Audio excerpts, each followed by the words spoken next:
Welcome, Jewelers. Welcome all. Second episode here of the Jewelers podcast. My name is Mega. I have Guildmaster Agentic State as well as Guildmaster Squanchy here with me again today. We have an action-packed episode here today, so a lot to cover. I want to, of course, get thoughts here from Agentic. How you feeling today, Agentic? Can't complain, man. Last couple weeks I threw down on 3 new heroes and feel good about them. And what we're about to talk about here in a second, I ended up sending one on the perilous journey, and I'll tell you my reasons why. Here shortly. Perfect, Agentic's been in there perfect. sniping in that tavern. Always some good value sitting at the floor. You got it. You gotta keep your eyes peeled. Now, Squanchy, how you doing today? Oh my god, today's been the greatest day of my life. I summoned a mythic summoner, and I found a place to live in Puerto Rico all in one day. So I'll be moving out there in June. Fuck Biden, fuck his taxes. I'm going out to Puerto Rico. Let's go. Run it. Love it, love it. We get That's political awesome. here on the Yeah, Jewelers podcast. yeah, that's about as political as I get, as I hate all politicians, alright? Yeah, they're all equally as bad. I like it. I like it. Now we got a lot to talk about. That mythic is sick, by the way. I saw it in the Discord and super hyped to see that to enter your team. Now, we're gonna jump into it here first with what happened this past week as far as what we sent on the perilous journey. Now, I'll kick it off because mine's rather short. Now, I told you guys last week I wasn't gonna send anything, but the true degen in us, it just came out, you know. So what I was gonna do is I was initially gonna send my Dark Knight for the best percent. It's my newest hero. Only had it for a short period of time. So it was only level 2, and it had the best percent chance because it was a Dark Knight out of the heroes that I would have even considered to send. So, but in the end, what I ended up doing was instead I checked the floor, I peeped around just for a level. Um, Excuse me, if I said I was level 2, it was level 4 actually. It was the lowest of my heroes at level 4. So at level 4, of course, you get the Moksha rune to be able to level up past level 10. So that was kind of my degen moment where I was like, I gotta send this dude. I just, even if he doesn't make it, at least I get a Moksha, have a chance to level up one of my heroes down the line. Just to get that little boost, you know. So what I did is I sniped out a level 4 at a pretty low level. The floor I believe was around. I don't remember specifically, but I think I got it at around 49 jewel total. So for a level 4 there, I'll be able to at least secure a Moksha rune if I can't get him to get over the seas successfully. So who wants to jump on this next? What was your guys' perilous journey? I guess I'll go ahead since I had a somewhat similar strategy. Um, so I kind of was in a lucky situation where was in the middle of transitioning jobs just a couple weeks ago, and so I got some PTO paid out. And with that PTO, I went heavy on new heroes. I went and bought 3 new heroes. I bought 2 sages and a new summoner. The sages were level 3 and 4, the summoner level 6. So with that new purchase, I ended up having 10 total heroes, and I had 3 that were summoners. All honesty, I like the magic characters; they're my favorite. But so I kind of went and splurged on some magic heroes. Um, the 3 summoners, uh, I realized that I could afford to lose one, and the reason being is that if I send one of these summoners and they make it, I get the rewards, I get the crystal, I get the +5 stat bonuses, 3 times to this hero, making it essentially awesome, and the stamp for the additional quests that it will be able to do. It will have high value because of that, more than likely. If I ever wanted to flip it or sell it. But also, what more importantly, this hero does not make it because it is a summoner advanced class.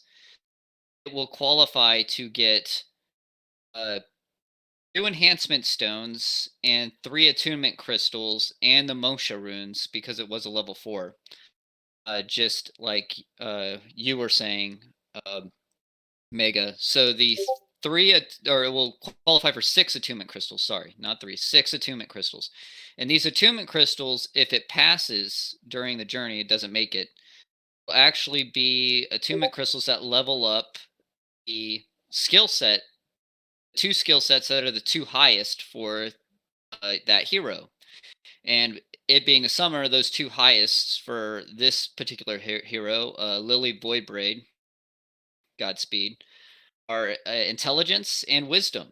So getting 6 attunement crystals, 3 for each skill set, is optimal. If she doesn't make it, I can add those attunement crystals to my stud sages and summoners that were already stronger than her. They can keep pace with the other heroes that come across, getting their +5 bonuses.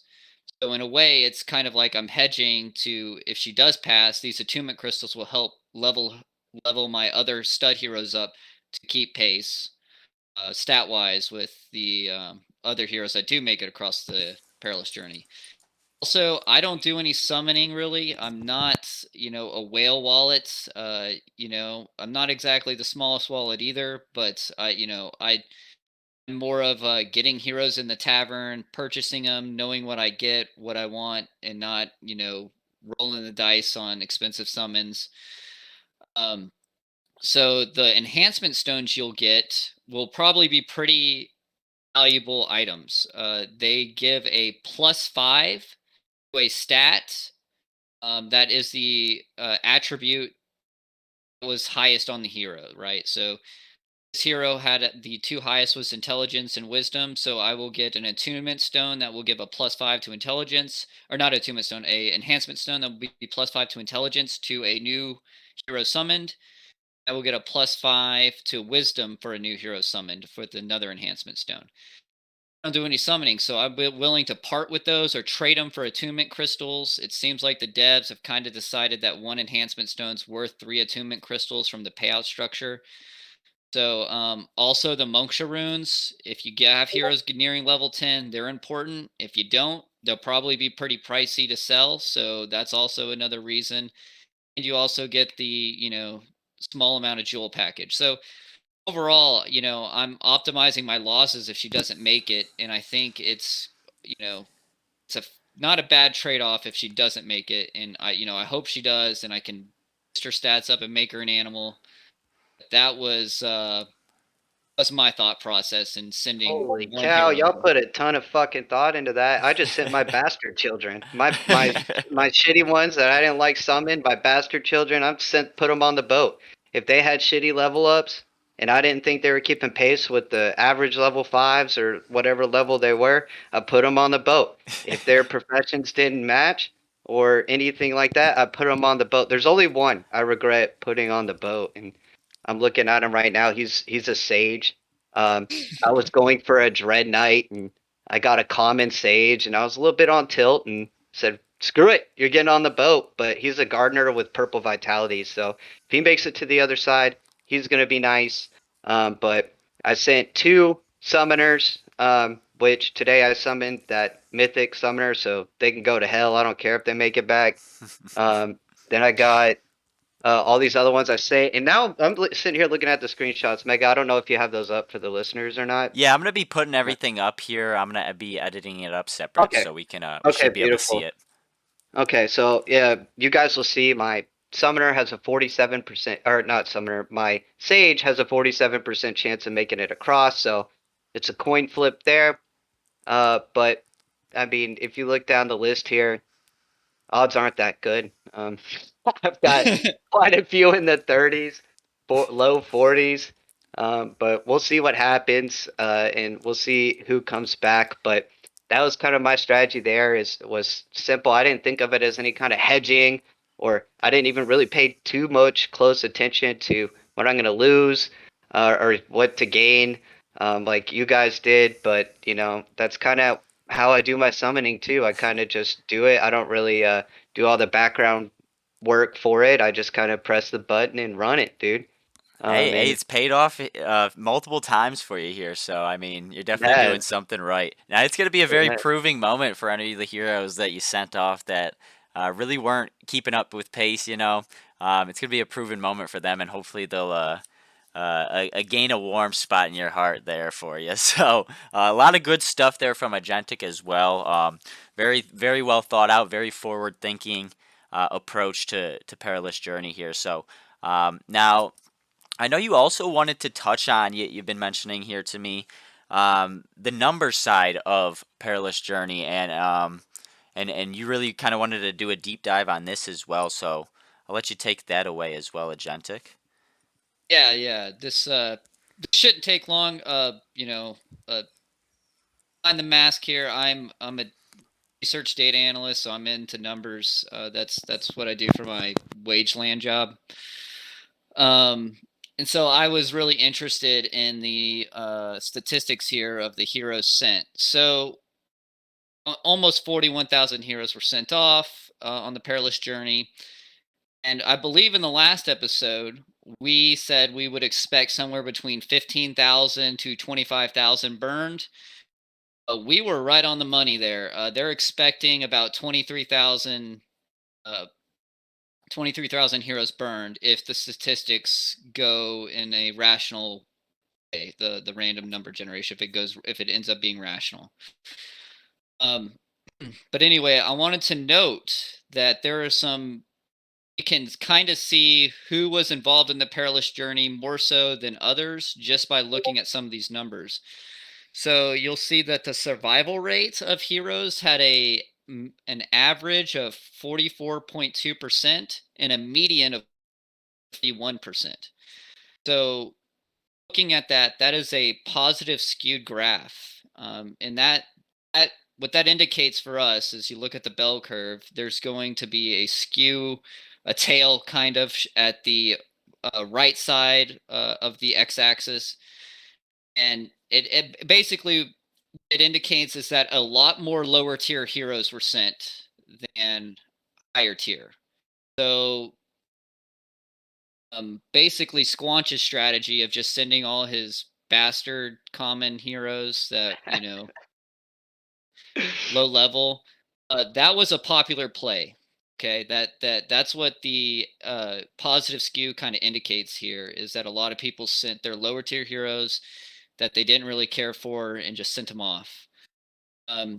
Also, I wanted to note that looking at the hero wallets in the hero group size, so you'll notice that, or the hero number of hero groups, you'll notice here that there's only like 4,414 hero wallets and 229 groups.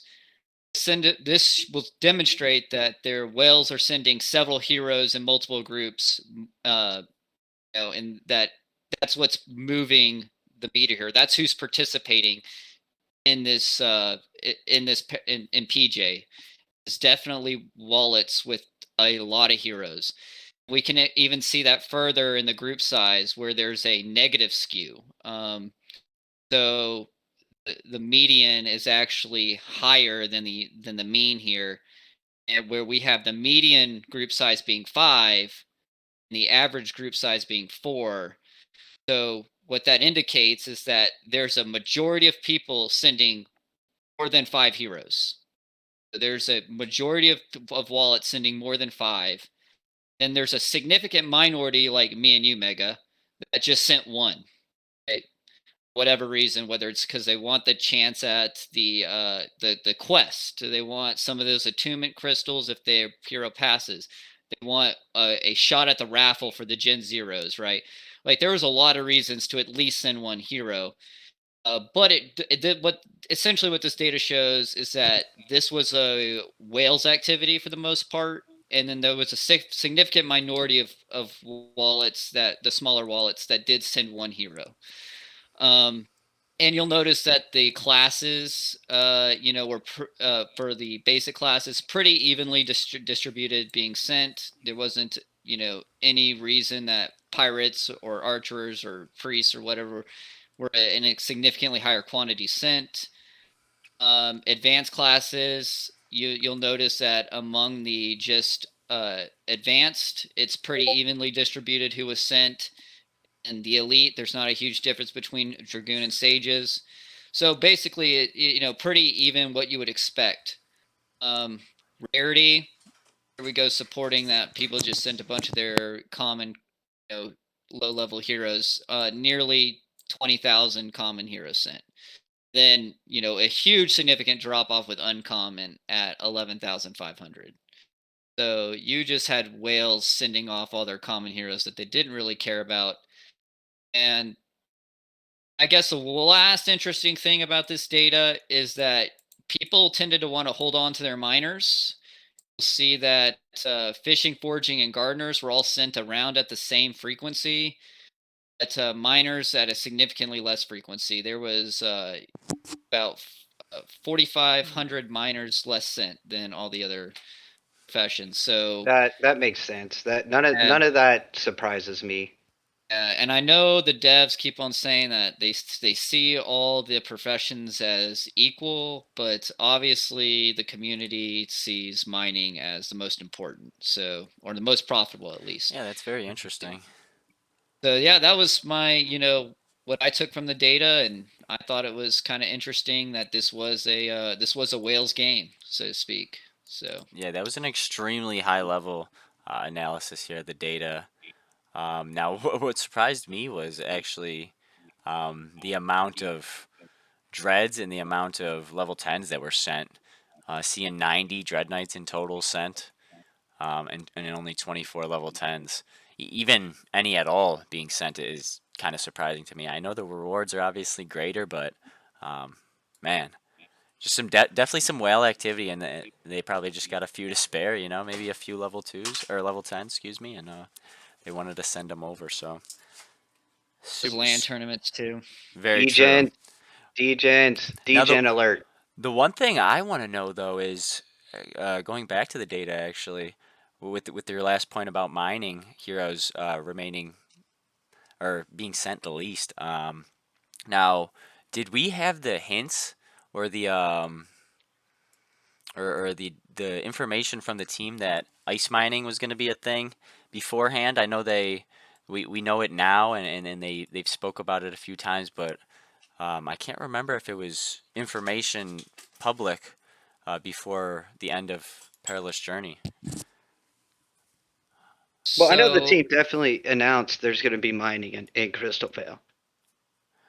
Didn't they yeah, say it's going to be the opening quest as well? Like once Crystalvale is opened on the 30th, that'll be the single quest that is available, I believe. I could be wrong on that, but I thought I remember something along the lines of that. But regardless, definitely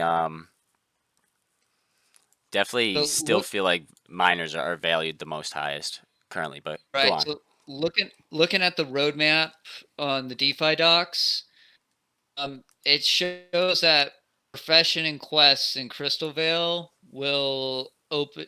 It will not be. It doesn't look like it will be open at launch. So Crystalvale launch, and we're going to get into this roadmap here in a later, but we're going to talk about it overall as a project. But this is just for Crystalvale overhead or overview. Crystalvale launches, then the bank, gardens, and marketplace will open. Then the docks will open. Then Gen Zero Heroes and Portal opens. Tavern, then Profession and Quests, and Okay. they shows them as one. So I'm guessing that they're going to release all the quests around the same time, if not at the same time. That'd be my Okay. guess. Perfect. Thank you for the clarification. So now jumping into the next topic here, we'll continue on in the Crystal Vale realm. What's your guys' financial strategy going into Crystal Vale and once Crystal Vale is released? Okay, so I'll go ahead take this one first. And I forgot to say what I'm going to do with my heroes that make it back. I'm simply going to use the stat boost to level them up for PvP. Any heroes that successfully make the Crystalvale journey. But yeah, I just want to throw that on there. Um, but okay, so my financial strategy for Crystalvale is pretty simple. And I touched on it last time in our last podcast a little bit, but I'll elaborate and go into more detail here. So majority of my money right now is in two pools: the Ethereum Jewel pool and the AVAX Jewel pool. I think I'm slightly weighted more in the AVAX Jewel pool. And I'm going to keep those two riding probably at least for the first few days of the Crystal Veil launch. Now, when Crystal Veil launches, I'm going to take a very small amount of Crystal and Jewel, and I'm going to put that in the Crystal Jewel pool that they'll have. I'm assuming that they'll have. But I'm not really going to ape into it too strong. And the primary reason for that is impermanent loss. I think here a lot of people might be downplaying it, but I think what we could see here is not a lot of price movement from Jewel. Uh, but maybe Jewel goes up by 5-10%, but I could see Crystal just skyrocketing in price and absolutely destroying you if you're in dual-sided pools with impermanent loss. I know a lot of people will say, oh, well, the APR is so high, the IL is not going to matter. Well, a lot of that APR you're earning is going towards lot crystal, and I think it's just serious risk you have to consider. And not risk. I'm not going to overexpose myself to. I will just take my crystal and hold it. I do plan on, and you guys can call me a sinner for this, but I do plan on dumping my crystal as price, as if it gets too far away from Jewel. I'm going to be watching the Jewel crystal price. And if I think that crystal's way overvalued compared to Jewel, I'm going to sell some of my crystal and put that into Jewel, right?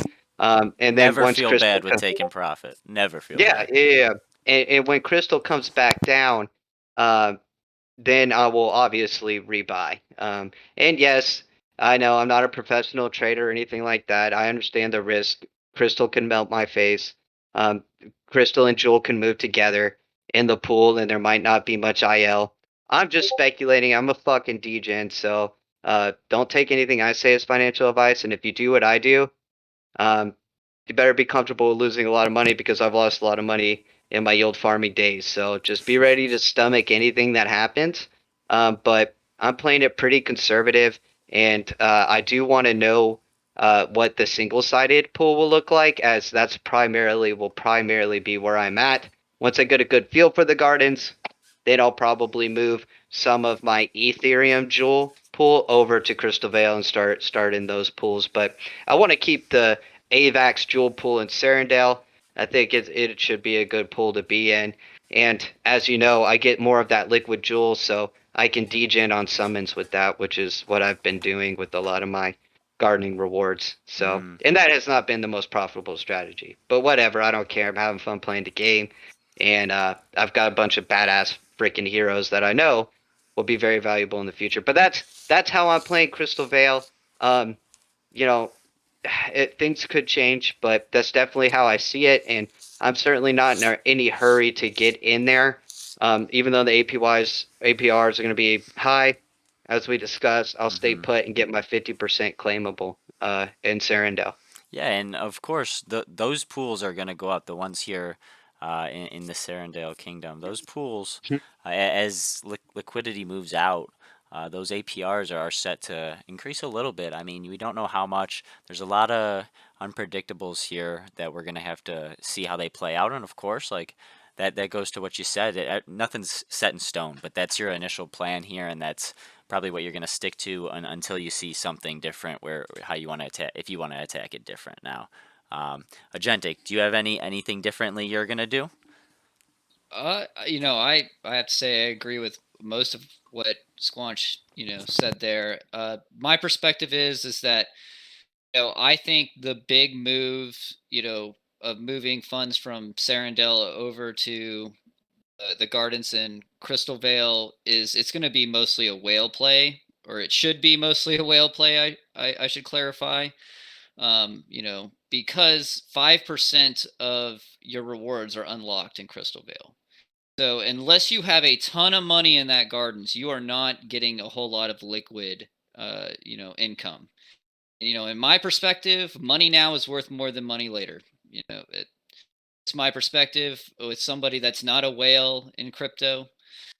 So, and they did say that the APRs are not going to be as high as when Serendale first, started. So the APRs, from what I've heard, is going to be somewhere between 800 to 900% at Crystal Vale launch. Though the epochs don't decrease as fast as they did in Crystal Vale. So like Crystal Vale, the first epoch, the APR decreased by half. I believe in Crystal Vale, it is not decreasing by half. So I'm not quite sure what the decrease is, but fr- from what I remember hearing, it is not going to decrease as quickly.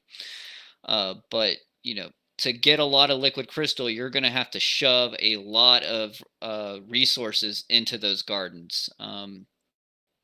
Like what I'll probably do with my airdrop crystal is I'm going to be tempted to sell it possibly because crystal's going to have a lot higher demand and a lot lower supply when Crystal Vale first launches, because there's not going to be a lot produced from the 5% unlocked in the gardens, and people are going to want that crystal in order to do summons for new hero classes. They're gonna want it to buy the new classes in the taverns there. So I feel like the demand for crystal is going to be high. It's going to be overpriced at the beginning, and you could capitalize on selling your crystal high early launch of Crystal Vale.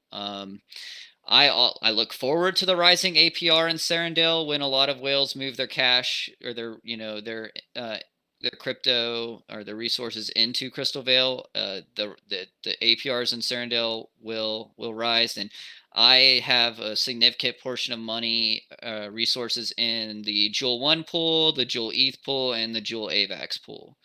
So similar to Squanch, except for I put a lot more on. I put a significant amount into the Jewel One pool.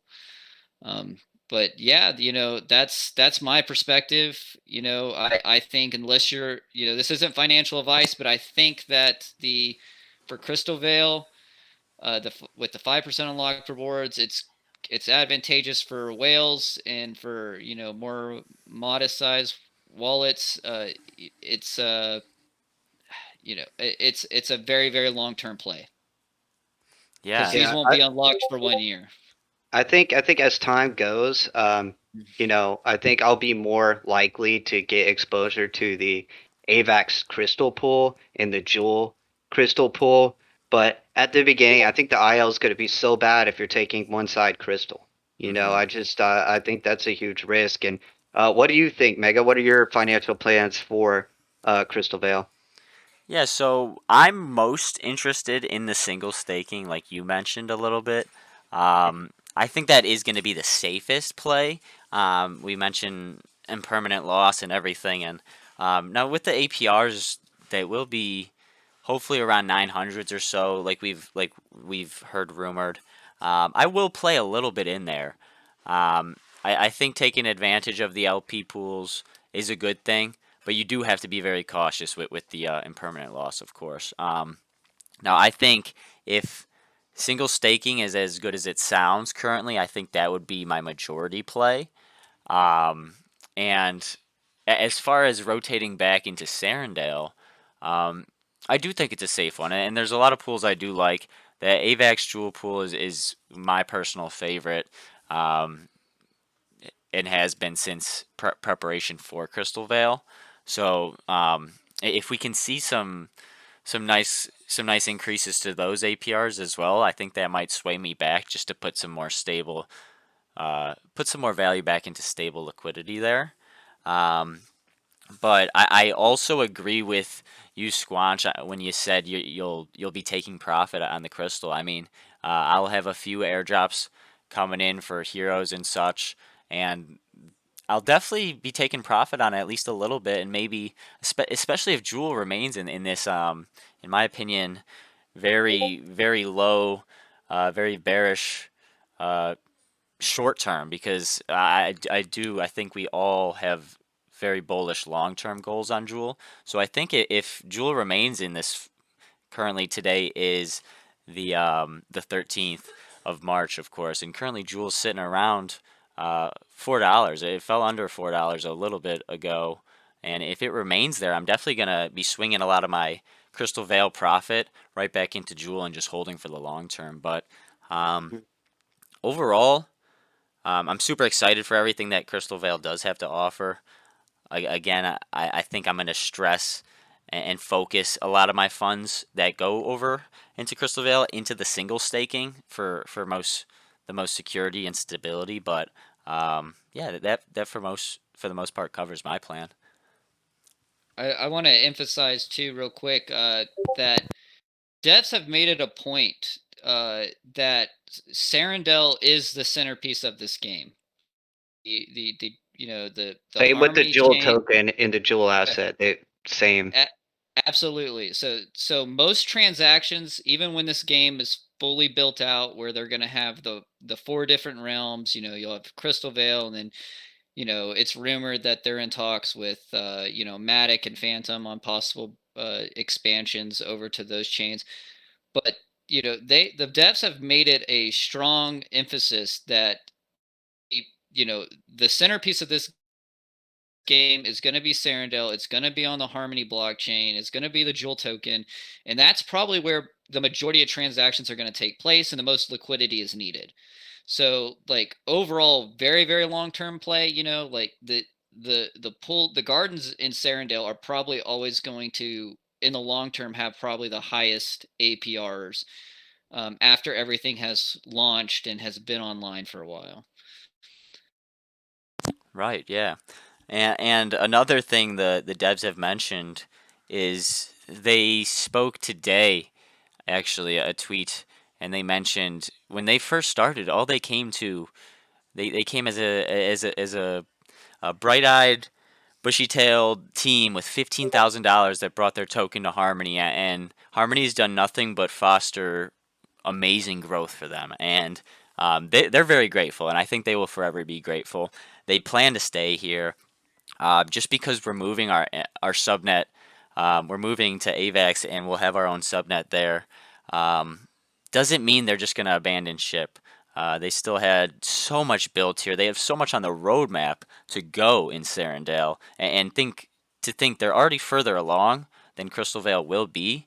So the things that are going to come next, pets, PvP, it's all going to come most likely to Serendale first, and it's going to be very promising and very exciting stuff. So while we're on the topic of the devs, I know there's been a lot of FUD, and we kind of also have mixed opinions here on this topic, but a lot of FUD has been around devs playing the game, devs playing their creation, and devs getting involved in heroes and such.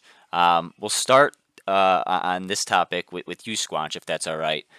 Oh yeah, that's fine. I have a lot to say here, and this has been peak FUD around DFK, and it's got a lot of community members upset. I think they have a good reason to be upset. But I'm gonna kind of shed my views on it, and community, you could take these for what they're worth, but I'm gonna speak my mind here, and I'm gonna circle back to what you just said, Mega. When this team started, DeFi Kings, they have $15,000 in a Jewel token coming to Harmony Network, and I think who's taken the most risk out of all of us are the devs.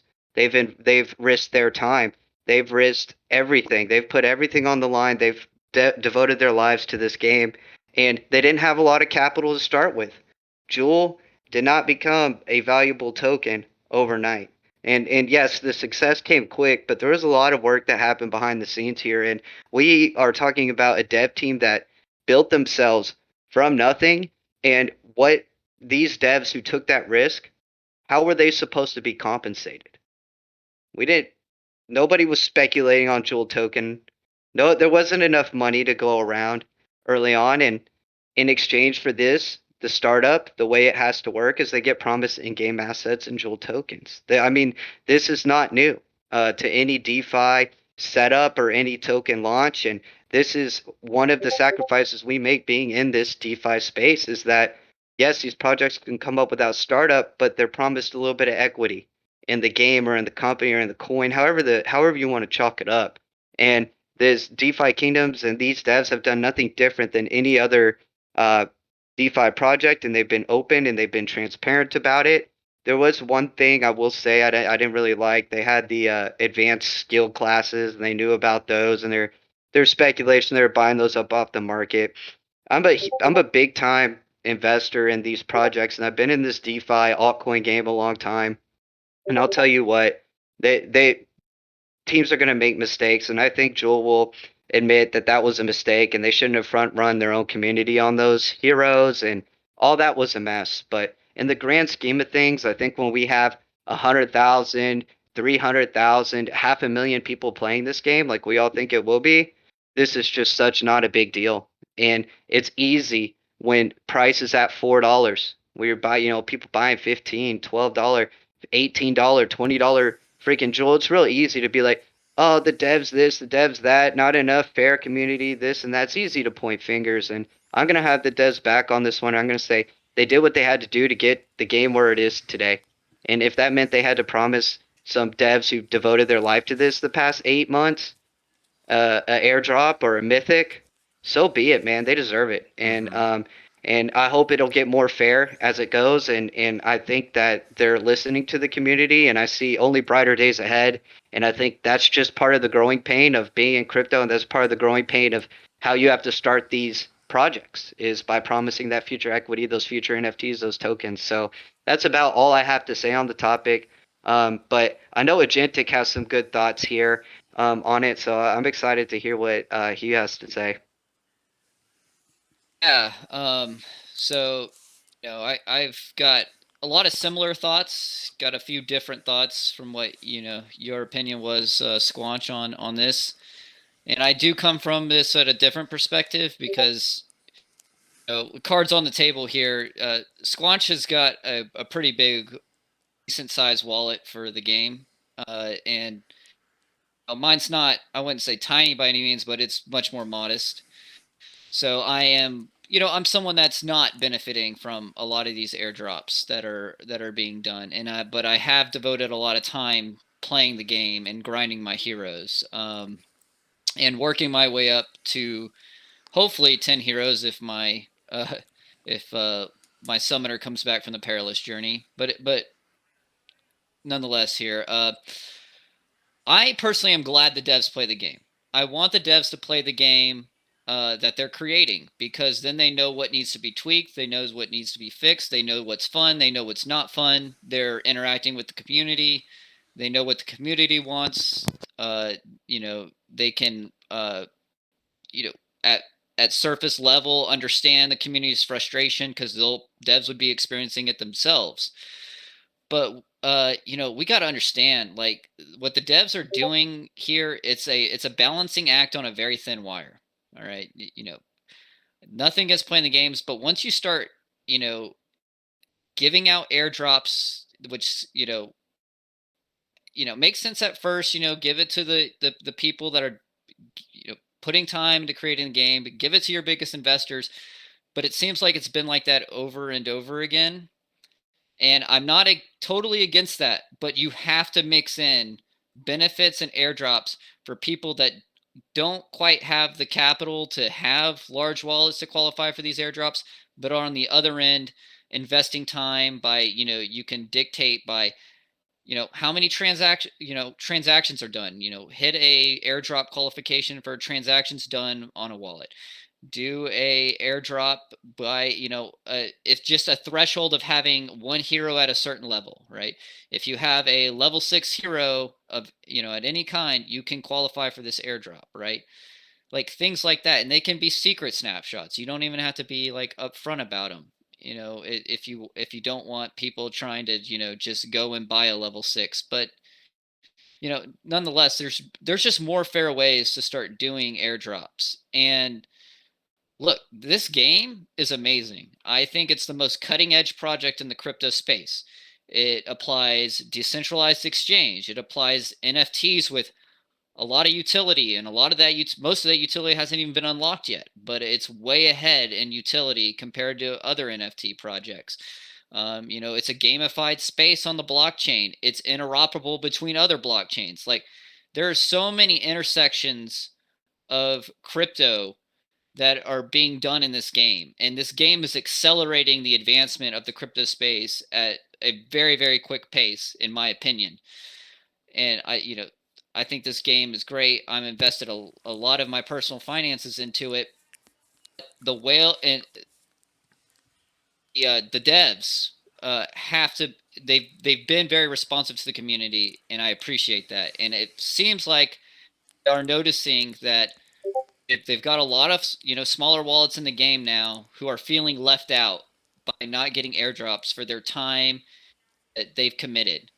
For example, like with the Perilous Journey, like, a lot of your success was dictated on your rarity of your hero and the class of the hero, and not so much the level. Like, level had very little impact, which disproportionately discounts the people that invested a lot of time getting their hero to level 6 but couldn't afford a rare dragoon to send on the Perilous Journey.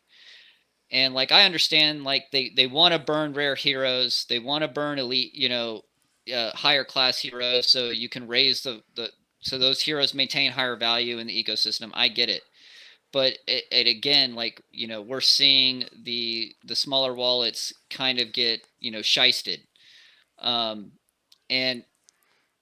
like I said, the good thing is that these devs, they've been real responsive to this on Twitter and on Discord, at least on Discord from what I've seen.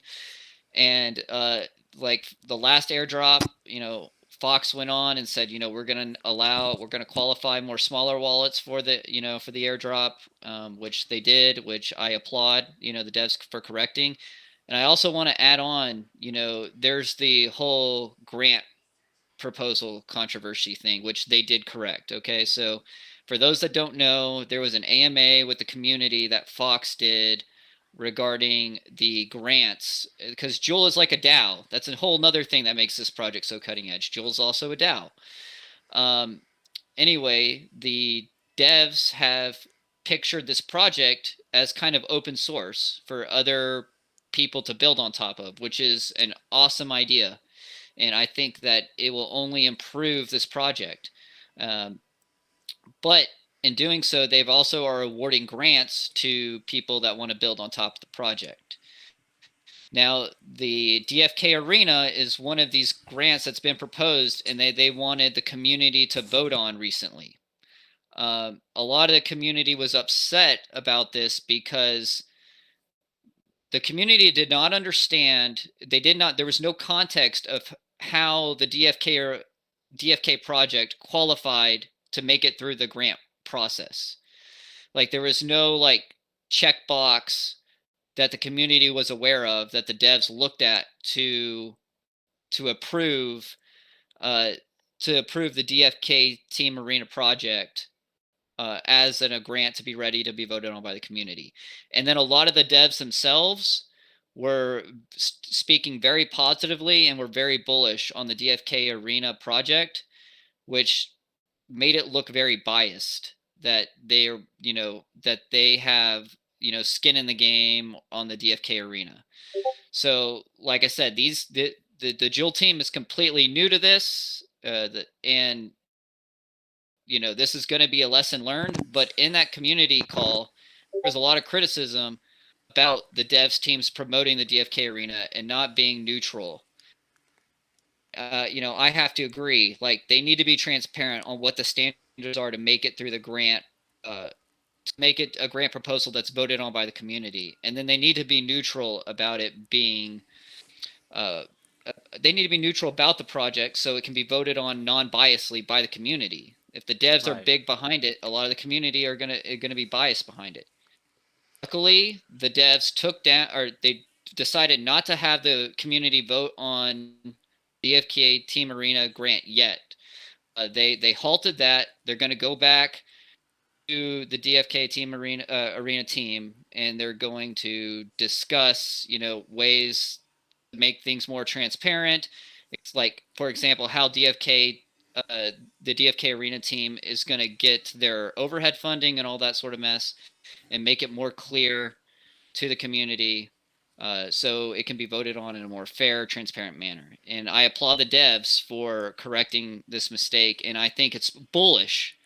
Let me clarify. I think this is bullish that the devs are willing to listen to the community, to correct their mistakes, and to be very conscious, seemingly so, to not make the same mistake twice. Yeah, And that's my long spill on that. yeah, I'd have to agree. I mean, I think you made a lot of great points, and the best being that they need neutrality. They need to be neutral, and they need to be transparent up front and set it in stone. Um, I don't have too strong of feelings on this per se, just because I'm not um, too well versed in the grant and everything, and I'll have to look more into it. Um, but or how they did present it and everything. But yeah, I think them being neutral and very transparent about the whole process and what it takes to be approved would be best for them. Now we'll switch to, unless Squanchy, did you want to add anything on the grant portion of the dev side? I know you already touched on the All I'm devs gonna playing the say, game. all I'm gonna say is I'm bullish that the devs are gonna handle this correctly, and I think over time they'll get more and more things right. And I think this is just part of being early, and being part of a early growing community is our leaders. They'll make mistakes, Hmm. but it's our job to rally behind them, hold them accountable. Like great criticism, well thought out criticism by Agentic. I think you make great points. We'll hold them accountable, and I think they'll react. And I think they're responding well to the community, and they have my trust and my faith, if you will. So Hmm. I'm still balls deep in this shit, and if you can't tell how bad I'm backing the devs, that'll probably tell you how big my bag is, right? So call it what it is. But no, I think I trust this dev team. I've been a part of many different projects. I've never seen an opportunity like this to invest in people like this. So Right. I'm running it, and I'm bullish long term, and I think they'll get it right. Yeah, time and time again, they prove us, even through small mistakes that maybe they have made, misplays, or however you want to call them. They prove to us that they're going to come back stronger and better and learn from those mistakes and just um, keep producing and keep providing such a great community and product overall. So I love to see it. Super bullish, I think we all are, of course. So the next topic we're going to go into here is where hero values will go versus where they are now, and even when PvP opens, where they will be then. So I'll kick things off on this. Now it's a tough thing to judge because you have a lot of heroes that are going to get burned. A lot of as we know through the deep dive of the stats here, a lot of commons that are going to get burned, as well as some pretty strong heroes. A lot of people wanted some strong rewards, so they sent some strong heroes, and there's a chance, of course, that some of them just won't make it. So um, now, currently, I feel like the market has been pretty, or should I say, the hero market and the hero floor overall has been pretty stagnant. It's been relative to the jewel price that's been falling as of late. Um, it's been sitting pretty steady, at least from when I've seen it. So um, now with the burn and with just the overall expansion, we also have new classes that we're gonna get into here in a second. Um, I do think in the short term, on release, I think we're going to see a short term spike, at least in the floor, at the very minimum, of most heroes. You'll see just slight increases. I'm not thinking it's going to go up to like 60 or nothing, but I'd say, just for reference on the floor, I'd say we could see like 50s, 55s, or something like that. It's just a hard spot to judge completely because you don't know how many are going to make it. There's just so many unpredictable variables, but um, that'd be just my analysis of what I think we'll see as far as when Crystal Vale opens up. But when PvP opens up, I do think we're without a doubt going to see a more consistent and more long term increase in overall value of heroes all across the board. Now, everyone's going to be wanting to put together their teams. Everyone's going to be picking and choosing, and stats are going to be much more apparent as to what's good, what's not good, and I think that's going to do wonders for the hero market.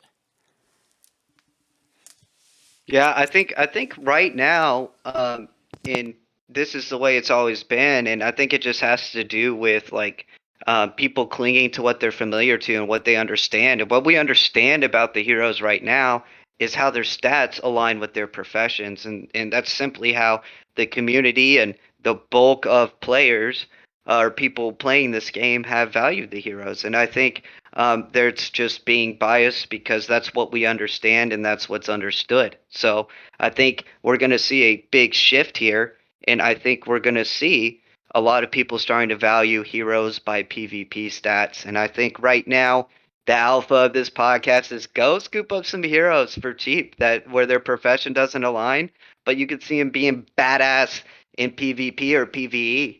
I think that's where you want to look right now. When everybody's zigging, you need to zag, and I think that's where you need to be looking. You need to be looking ahead. I think Dragoons are a good price.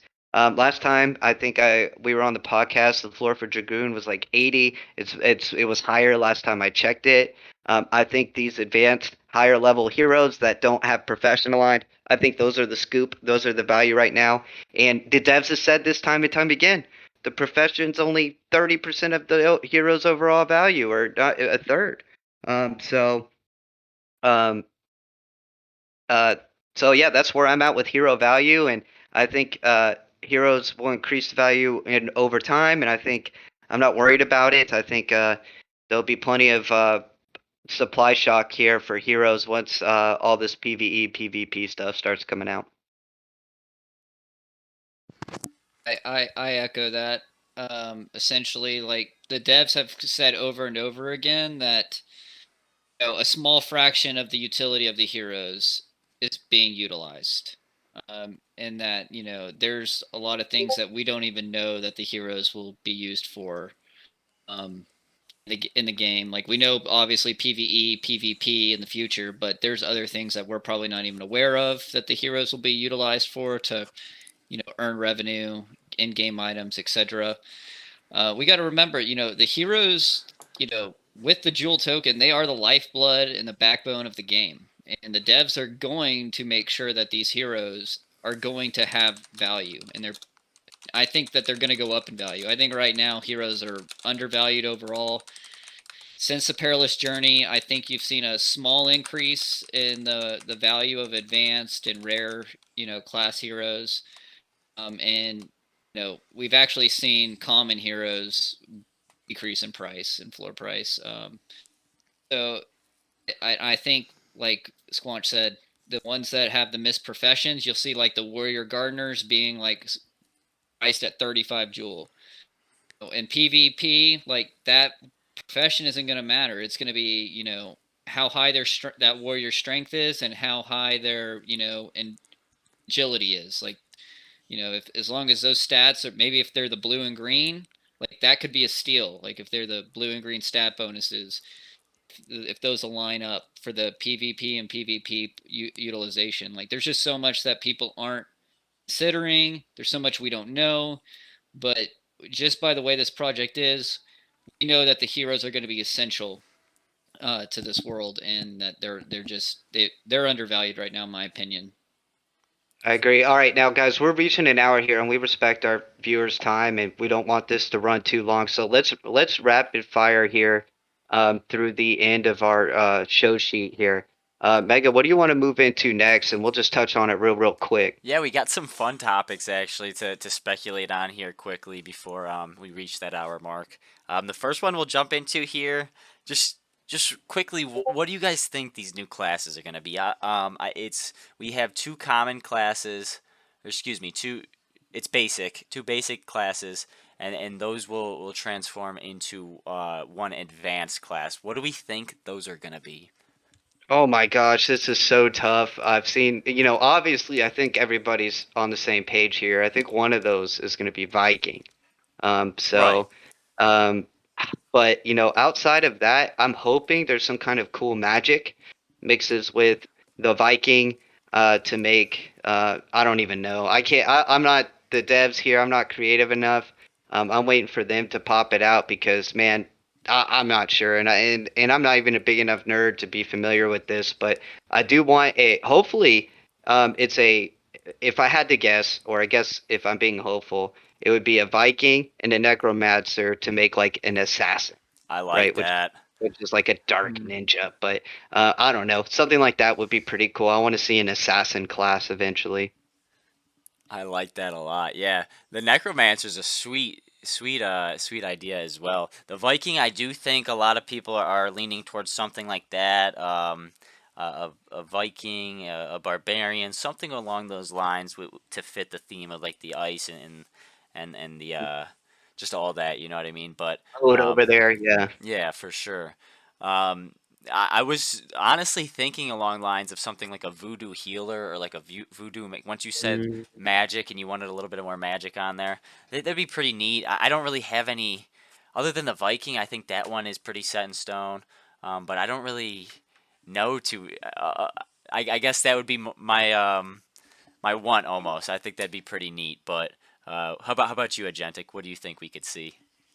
I don't have anything too creative. I think we'll see like a Viking and then probably a magic class. I think that makes sense. Like one physical, one magic, and I would say maybe like a shaman. And then combined, they make a lot of people are saying berserker, and That'd be that cool. makes Hmm. sense in my mind. But who knows? It's something from like Norse legends and stuff. So that it's a good guess, by the community, and I don't really have anything more creative to think of than that. The good news is we won't have to wait long. We're like 2 weeks away, a little longer than that. Right. These theories are all going to be put to rest or found out to be true very, very quickly, and I'm super excited. Now, the last topic we'll get to before we got to round this out is egg theories. I know it's not going to come, I don't think, immediately right when Crystalvale drops or nothing like that. It'll come to Serendale first, most likely. Of course, I think we found out that there will be different pet eggs as well in Crystalvale. So, the green egg, the gray egg, the blue egg, the gold, and the yellow egg from Serendale. Those will be different pets in Serendale. What do you guys think they're gonna be?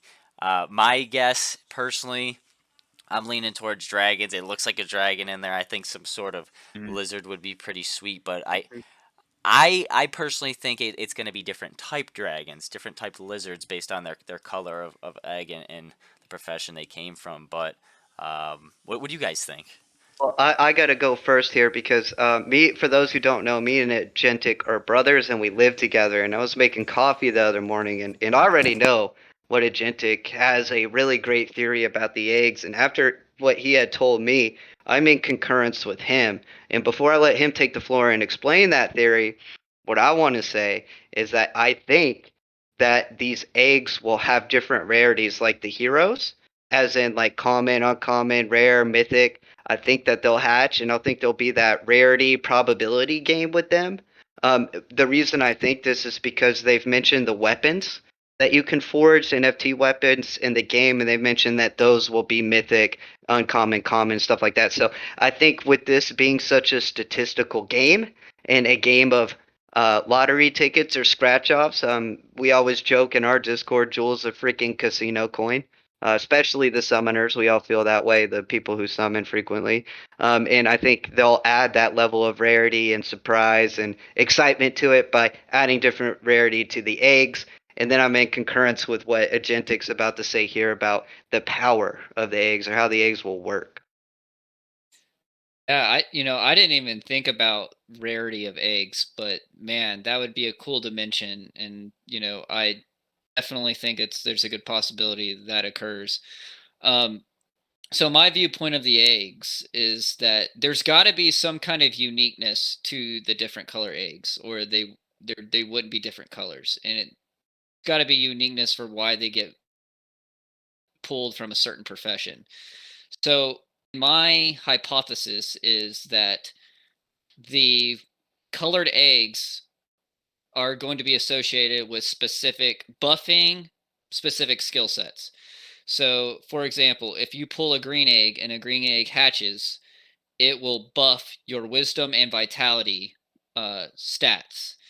If you get a gray egg, it will buff your agility and or dexterity and intelligence stats. Blue egg, it will buff your luck and luck and agility, and then the yellow egg will buff your strength and endurance. And the reason I believe it's because of those eggs is because those are the skill sets that are associated with the profession performance, where those eggs are pulled from. So that is my theory on what the pets will assist with the heroes. Now, with Squanch's idea of the rarity, well, that could play a whole nother role. So like maybe, at base level, these pets buff those skill points like +1 or 2. And then if it's a rare one, maybe it buffs them +3. If it's a legendary one, maybe it buffs them +4 in those areas. So I think there's some really cool aspects that could be done with these pets, just like there could be with the equipment. And I can tell you right now that they on the roadmap they have equipment coming out before PVE or PvP. So everybody, hold on to your jewel for these, items and pets that could buff up your characters, and don't get too crazy just spending it. So the to sum that up, the jewelers think that there'll be some forms of dragons, and they'll be fighting alongside you in battle and on quests, and there'll be different levels of rarity to them, and they'll have different abilities as far as how they supplement your heroes in certain stat fields. For sure. And I think That's also cool. this opens up a place for a marketplace potentially. And imagine if even these pets that join your heroes alongside, and each pet that's assigned to a certain hero, like Agentic said, it's going to add those certain stat boosts. And think about if we could gain XP for those pets if they're alongside your hero. And now we hit Yeah. level 2 and level 3, and the marketplace only Oh, grows bigger, So Yeah. um, yeah. it's gonna be super interesting. But man, we covered a lot here, guys. This was another wonderful episode of the Jewelers Podcast. I want to thank you, Agentic. I want to thank you as well, Squanchy. It's been a pleasure. Do you guys have anything else you wanted to add? Final thoughts? No, just shout out to the community. Shout out to all the jewelers in the Discord in there, talking all the time. I have a good time in there. I really enjoy being a part of not only the DeFi community, DFK community as a whole, but I love being a jeweler and being in that Discord with you guys. Yeah, man. I just want to say, follow us on Twitter. We love looking at what community is producing in their halls on their quests, and looking at their hero level ups. And we also share ours as well. And then follow us on, or join our Discord and interact with the community. We've got a great one, as Squanch said. Without a doubt, we love our community. We love all our jewelers. Hopefully, you guys have a wonderful day, rest of your night, wherever you are on the globe. And until next episode, we'll see you guys.